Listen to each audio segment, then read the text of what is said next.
I would have to say maybe some of the first time where I listened to it was like, ooh, that might be kind of cool. It's probably, I don't know. I'm a 2000s girl, so a lot of Evanescence, just kind of that genre, that era where I was like, that's kind of a cool sound. Nice. I thought you were going to pull out like some metalcore bands or something.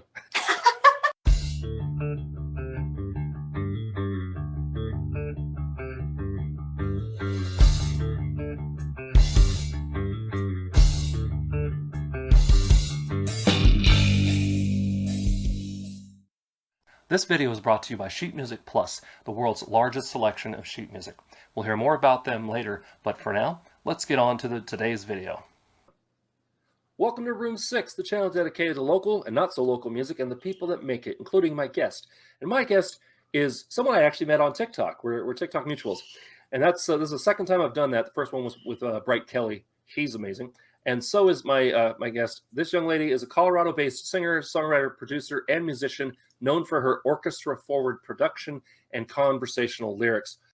She's been a featured artist on multiple radio shows. She uses songwriting to process the past, like a lot of us.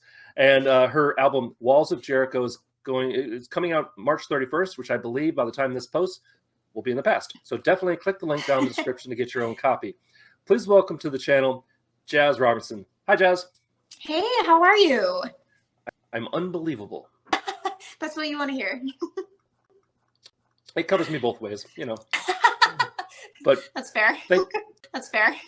Thank you very much for coming on the show. And by the way, if you're watching and you don't know who JAZZ Robertson is, thank you very much for watching. That means you love Room 6. Definitely. Check out her social media, handles. I put all the links and everything in the description. I think we're also going to have a music video maybe after this. It is, yeah. It's in production. By the time this is out, it should be available. Woot. So stick around. We're going to be seeing that after this. And YouTube will probably yell at me about copyright claim. Then I have to yell at them back. So it's literally her. So first question right off the bat is, what prompted the change to pink hair? Because it wasn't always pink. It was not. Funny enough, I have been, it feels like every color under the sun.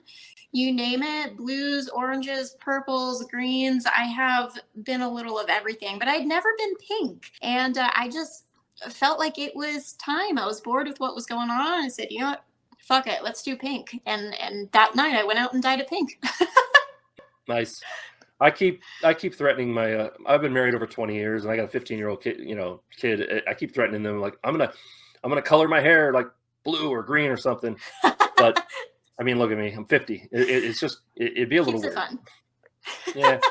So I want to start off with kind of one of my usual interview questions, and this is one I know you've probably answered before on other interviews, and I apologize in advance. My intro kind of already said. Your sound is very orchestra production friendly or forward, and a lot of that comes from learning violin when you were, I think, 7 or something like that. Yeah, right around there. I was about 10, 11, okay. Somewhere in there. Right on. So how would you, if you had to give an elevator pitch, how would you describe JAZZ Robertson's music? Go. Oh gosh, an elevator pitch. I'd say JAZZ Robertson's music is a little bit of rock, a little bit of pop, a little bit of metalcore, and a whole lot of drama.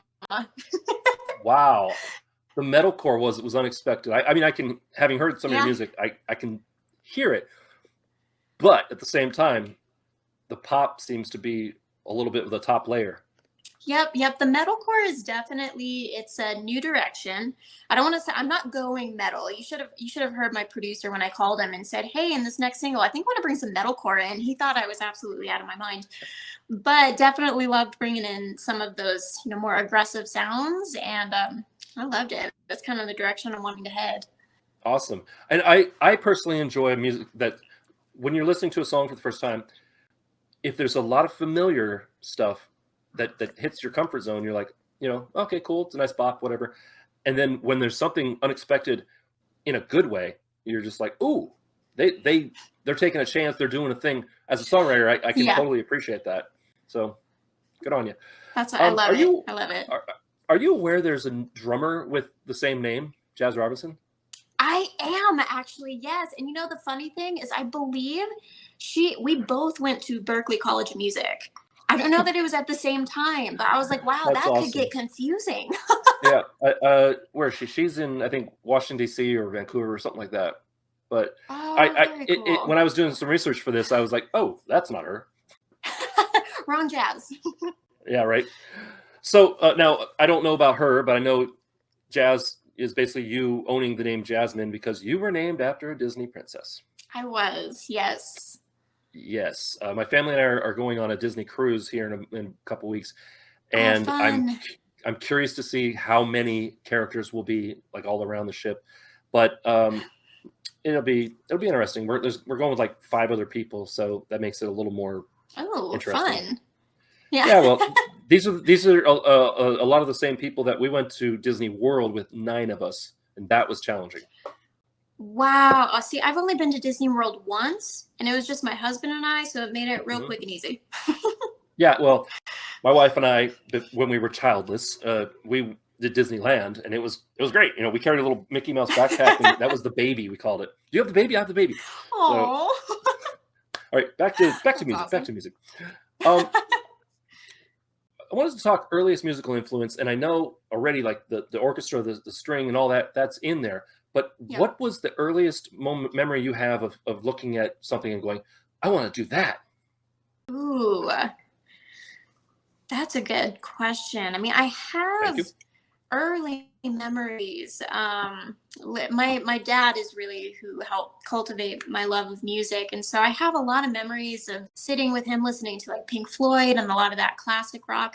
But I would have to say maybe some of the first time where I listened to it was like, ooh, that might be kind of cool. It's probably, I don't know. I'm a 2000s girl, so a lot of Evanescence, just kind of that genre, that era where I was like, that's kind of a cool sound. Nice. I thought you were going to pull out like some metalcore bands or something. Yeah, you know, funny enough, I did. I grew up on emo and metalcore. That was my scene. So a lot of My Chemical Romance, Bring Me the Horizon, like that was my scene. Of course. Now from there, wanted to shift over to now. You're not in Vegas. Have you ever been to Vegas? No. Okay. Once. Not. I didn't do much. I went for a music festival, so it doesn't really count. But you weren't performing. You just went as a Attending. fan. Yeah, attending. So this question I ask a lot of local acts because you know we're kind of inundated or oversaturated here for live music, especially cover stuff. But the local scene is really like you know somebody, and if you don't, you know somebody who knows them, kind of thing. It's 2 degrees of separation. But since you're based in Colorado, Yep. I don't know anything about the live music scene there, especially the original local music scene there. What is your favorite show memory from performing? From performing? Yeah, and it could be something like that went way off the rails, or that checked off a lot of my little rock star checklists, or just you know, what is that Oh memory my that goodness. if someone if you had to answer that? So I don't. This might be a first. I don't know if we've had any other artists say this, but I have yet to perform live. So I have been kind of flying under the radar, just hanging on to streaming. But I think I'm at a point where I'm going to have to start performing. I mean, you got over 2,200 monthly listeners on Spotify. Yep, I do. I know it was not something I ever really had a huge interest in. I was releasing music kind of, I don't want to say by a fluke, but it all happened very unexpectedly. And I thought, like, I'm not going to have to perform. That has never really been on my radar. And then as things have built, my husband's like, you have to perform. Like, yeah, I think I do. Hey, it worked for Charlie Puth. I mean, right? Oh, that's true. That's true. But honestly, you should. It is I'll tell you right now, performing live, especially when you get the applause, is a drug. Like you, while you're performing, you forget all the other crap that happened to get you to that point. The load in, and the fact you got to load the gear out and go home, or if you have roadies or whatever doing that, all the stuff you had to go through to get the gig and to get to the gig and all that stuff and coordinating. You forget all of it while you're performing, and that's what makes it so addictive and so awesome. The downside is, like I used to sing in a cover band doing 4-hour shows, and without fail for 3 hours, I loved it. And then the break before the 4th set, it hit me every time. I gotta load this crap. It go, you know, 'cause, you know, mom's gonna need the van in the morning for the go to school. So, but it is. I miss performing live. I don't. If I do it, it's very rare. It's at like a singer songwriter showcase or something that I happen to be live Sure. streaming anyway, where I'm asked to get up and do a song, and like that stuff has all been played on stage. I think all of it's been played on stage, but I don't do it. I'm busy doing this. Yeah. Yeah, This is my new. that's what I hear, that it's kind of high unlike any other. So Yeah. That yeah, that and it'll be interesting. because your husband has been there pushing you, or been behind the scenes doing the photos and helping you with production, everything, pushing Yep. you, and because he's been there from the debut, like 2021 to now, it isn't like I don't think you have to worry about falling down that rabbit hole of, oh, I want to keep this high going. Where's the drugs, or where's the booze? Right. Which Right, honestly, exactly. the whole rock star like shtick about in the green room, it's such a lie. If you're watching this, the green room is so boring. It is so boring. I've been in That's many so a green funny. room, and still in green rooms all the time as room 6. And most of the time, they're all they're practicing. The guitarists are practicing their licks, so they're talking gear, and the singer is maybe talking to a couple fans, and the drummer is just working on a practice pad. It's boring as hell. Oh my god! And I'm sitting there going, like, I'm not even going to bother taking photos. There's no point. This is no one wants to see this. Oh my god, that's So, so funny. Who would have thought? but the shtick about the whole thing about the rock stars and the addictions is because a lot of it is because this is my own personal theory, is trying to maintain that high of being on That makes stage. sense. Yeah. So all right, from that hot mess to a different hot mess. What is the worst mess that you ever had to clean up at Studio Stars? Oh my gosh, Studio Stars. Wow. Yeah, it's the first production studio I ever worked at. I You don't literally know that worked your way up from cleaning the place up. I did. And I don't know that I have any memories of particularly having big messes to clean up. I will tell you though, my Mhm. boss, he made me earn it. He was a very much a man that you don't say no to. And so I remember probably my most embarrassing memory is he made me go out during a break and go pick up everybody's cigars. I'm 18, little Rude. 5 foot, nothing. I know nothing about cigars. And so I had to go down the street. And not only did I Oh, get the you mean weirdest go buy looks, cigars? I had to go buy them. I Knew thought you meant like nothing go pick about up their it. used cigars. No, no, no. I had to go buy them. I had no idea what I was doing. And it was so embarrassing. All of the looks I was getting walking in, like that, why is she here? And then you know what the worst part about it was? Is I What? got the cigars. I brought them back, and then he told me they were the wrong ones. So I had to go back a second time, Jeez. return the cigars, and buy the next one. I was so embarrassed. Oh my god! I think I have more embarrassing memories than anything from working at Studio Stars, but it was worth it. So for those of you that don't know, Jazz basically, your husband kind of browbeat you into this based on Yeah. your story, but Jazz was like, I've got to get into a studio and do work for free and do whatever it takes to be around that and really learn from all the tricks and just get exposed to it. And I've actually had more than one guest on here on Room 6 that's kind of did the same thing, only they didn't say I'll clean. It was more like I'll answer phones or I'll deal with social media or stuff like that. So I was really impressed. I was like, respect, way to go. That's like that's like an 80s metal band kind of thing or something.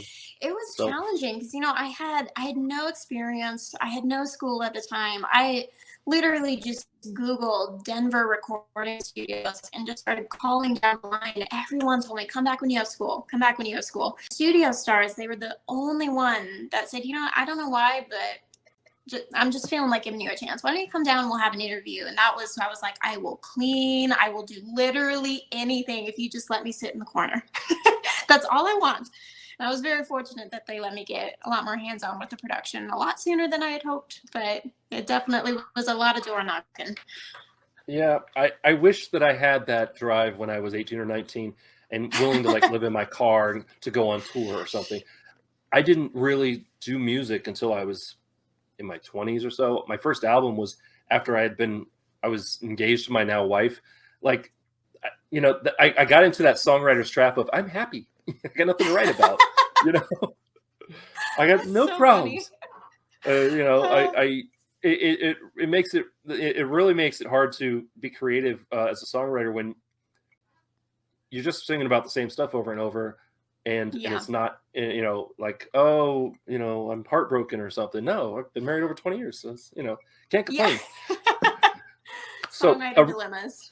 Yeah, right. Real quick, we're gonna take a quick break. I think I'm getting low here, but also we have a message from future Josh. And now, a word from our sponsors. Thanks, past Josh. If you're anything like me, you love learning new music, but hate having to search online for something that may be the right notes in the right key. Then you have to print it out.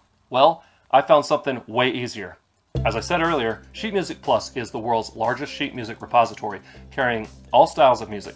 Just for watching this video and for a limited time, you can use my affiliate link down in the description to get 10% off any order of $50 or more just by entering the coupon code THANKS21 at checkout. Thanks to Sheet Music Plus for being a sponsor, and let's get back to today's video. We're back. And incidentally, if you want to help the channel out, the best way is to click the link down in the description for that sponsor spot if it interested you.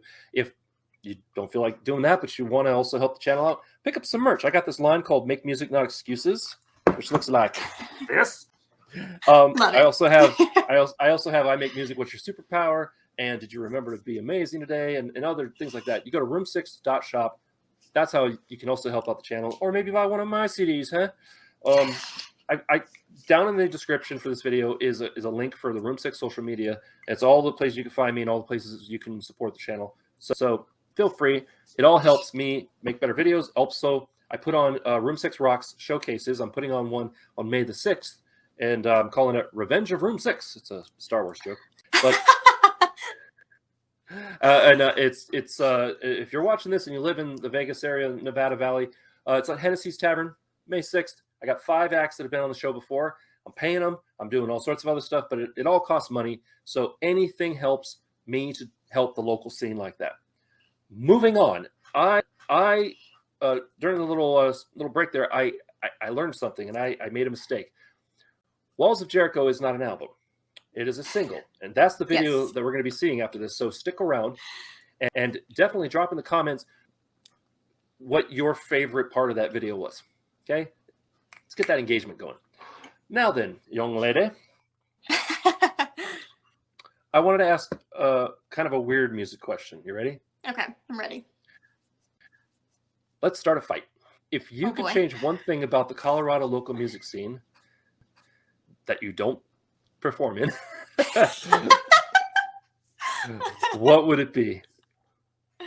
Let's blow it out. You know what? If you could change one thing about the music, if you could change one thing about the music business, what would it be?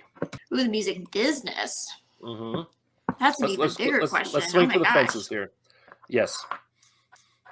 I think if I could change anything about the music business, really, and I think it's happening, I would love to see a greater spotlight and more opportunities specifically for independent artists.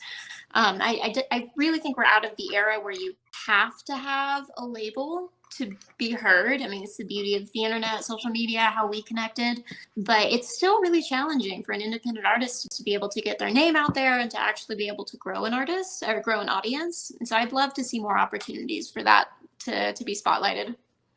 Agreed. I have been to so many shows that are like all independent artists. Maybe they have a local record label that's doing a lot of the legwork for them. Sure. But as far as the product that they're putting out, but they're just packed shows.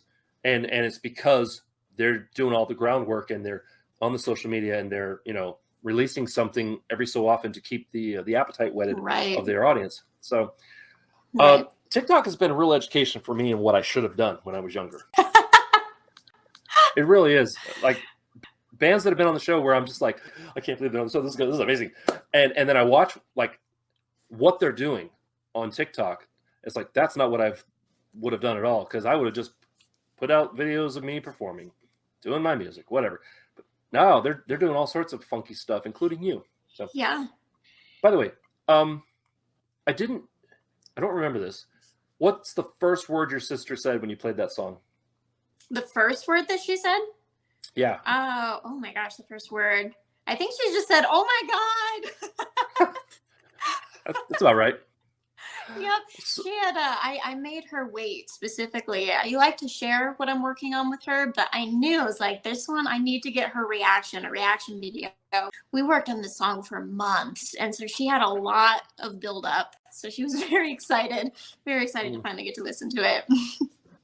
Well, because like she went through some of the stuff that was the source of that song, right? Oh yeah, because we're sisters, so Yeah, we grew up together. So- We grew up in the same situations. So it definitely hit a little different for her than Joe Blow on the street. So Exactly. Yeah. it is powerful. You definitely need to click the link down there and get your own copy when you're done watching this. A couple more questions. We're almost done. Sure. I wanted to say, first of all, no, not say. I'm a professional. I wanted to ask. Sorry. I wanted to ask, when did have you always lived in Colorado? I have, yeah. Okay. When did you go to your first concert, and who was it, and like what was your takeaway? My first And concert. I mean a proper concert, not just like going to a Yes. bar to see a band. Yes. So my first concert, I want to say I was around 8 or 9. My Wow. parents took me to BB King and Jeff Beck. That was my first Holy concert. crap! Yeah. The bar was set yeah. so high for you. Oh my god! I'm Oh my surprised you're not gosh. a blues musician. Right. I remember because we have a little, it's Fiddler's Green. It's our little outdoor amphitheater, and we had some pretty good seats. And I just remember being starstruck by Jeff Beck. He would hit those guitar solos, and I was just, oh my gosh, this is amazing. So yeah, it definitely set the bar really high. So then from there, why don't you play like guitar, or do you? No, not really. I've dabbled enough to help me write, basically. But Right. if you gave me a guitar and asked me to perform, I would be in a situation. Hey, I've heard, I know quite a few amazing singers, but you give them a guitar to like accompany themselves with it, and they're playing the most basic chords, and sometimes not even the Yeah. right chords, and it's kind of weird because there's like, and then I reviewed your music. I know how good you are, so I get thank it. you. I get it. I'm sorry to put you on the spot. Sorry. No, Um, it's okay. No, I have not them. sorry. I have a couple guitars here at home, just because I write and produce all of my demos at home before I take them into studio. So I have my basics that I need to get the skeleton of a song together, and then everything else is electronic. Yep, and honestly, even demos nowadays, the technology is out there that you can make pretty decent demos that just need that Oh, final, yeah. studio polishing or Right. engineer polishing. So, last question, you made it. Yay! I made it. Yes. I lied. Sorry, 2 questions. 1. Well, obviously, we don't have any sort of show coming up date. We Right. don't know, but that's the thing. It's going Not to yet. happen. It's going to happen. It's gonna happen. It is. So, but do you have anything else coming down the pipe already after Walls of Jericho? I do. Yeah, nothing officially announced yet, so I don't have any titles for you yet. But yes, I excuse me, I definitely have some in the works. All right, check her socials down in the description. Keep up. Yes. All right, this is the last question, I promise. And we're circling back to that earliest musical influence. This is a question I ask of all. Okay? Let's pretend we're talking to little Jasmine. Okay? We're talking little Jazz. And is your name actually Jasmine? It is. Yeah, it's actually Jasmine. Okay. I was named after Princess Jasmine, so. Yes, but I didn't know if maybe they just immediately like cut it to Jazz. Nope. Full Well, name's okay. still Jasmine, but my friends call me Jazz. Jazzy. Right on. So let's pretend we're talking a little jazz. Okay. And this is really, we're talking to new musicians mostly. Okay. But what is one thing that you wish someone had told you to expect, or that you wish someone had told you about going down this twisted road that is music? What I wish somebody had told me. This is something that I still struggle with. And I wish somebody had told me when I was a lot younger that 98% of what you write, play is going to be horrible. 98% of it is going to be terrible to get to the 2% that's really good. And that's something I struggle with as I'm writing songs, is like, I want every single one to be V1, but it's, you go through all of the garbage before you get to the gold. That's right. The ones I'm proudest of are the ones that were like a thought or two in my head for months. And then suddenly I was able to mash them together and force them into a song. The ones I wrote in 10 minutes completely are the ones that are kind of like, that's a filler song. It's a throwaway. That's so funny. I go back and forth with that one. I think some of my songs they've sat on my computer for months for sure until I pull pieces from them. And then I have had a couple that have come together pretty quick. So I think all my songs come from personal emotions, a lot of drama. So it just depends on how dramatic I'm thinking in a particular day, how quickly the song comes together. Right on. Well, Jazz, thank you very much for being on the channel, and thank you for watching. Seriously, stick around. We're going to see Walls of Jericho. I'm excited. I haven't seen the video for it. I haven't heard it yet. And I'm hoping, if hint, hint, I'm hoping to do a nice review of it. If somebody, sends it to me. I think you did already, actually, didn't you? I did, yeah. You did. Sorry, mea culpa. Yes, I'll be. When this interview drops, a few days later, the review will drop. So stick around for the music video. And, also, if you feel like it, go ahead and subscribe, ring the bell. You'll get notified when I do the review of the song as well. But all that being said, stick around. We're going to go see that music video, and I will catch you in the outro. Thanks, Jazz, for being on the channel. Sounds great. Thanks so much for having me. Ba-da-ba-ba-da-ba.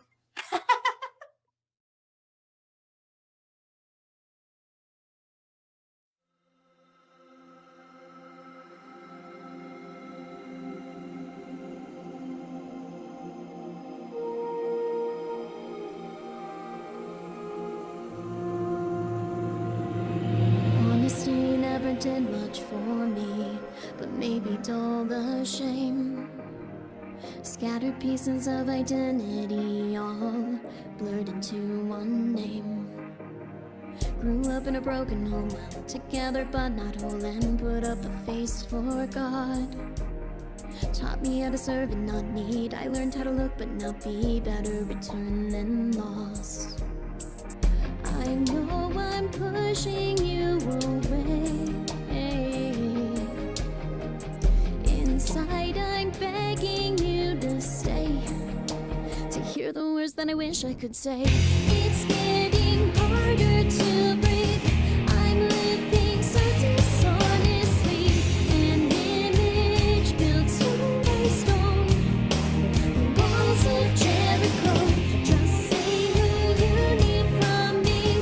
How many people can I be? So scared all in down the road. Walls of Jericho. Out of time and we're fading quickly into a world that's lost. Scared of saying how I really feel when forever is the cost. Face off in a wrong like that. In love but it's oh so fragile, conditional at best. The problem with becoming someone else for you is you're the one that's blessed. It's getting harder to breathe. I'm living so dishonestly, an image built stone by stone. The walls of Jericho. Just say who you need from me. How many people can I be? So scared all in alone. The walls of Jericho. The walls will fall.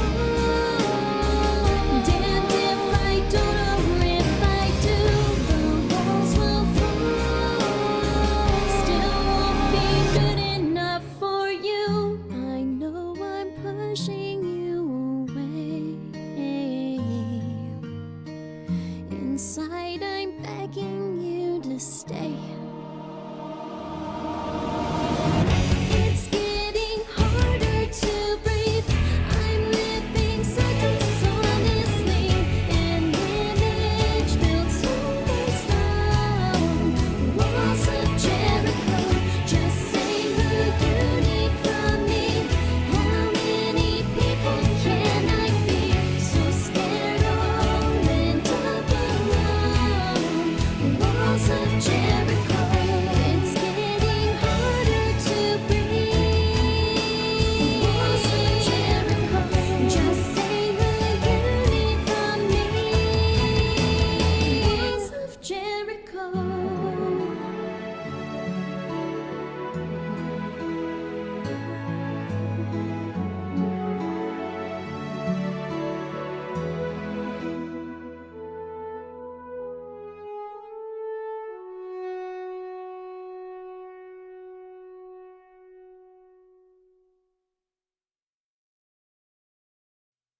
I want to thank Jazz Robertson for coming on the channel. It was a great interview and an awesome music video.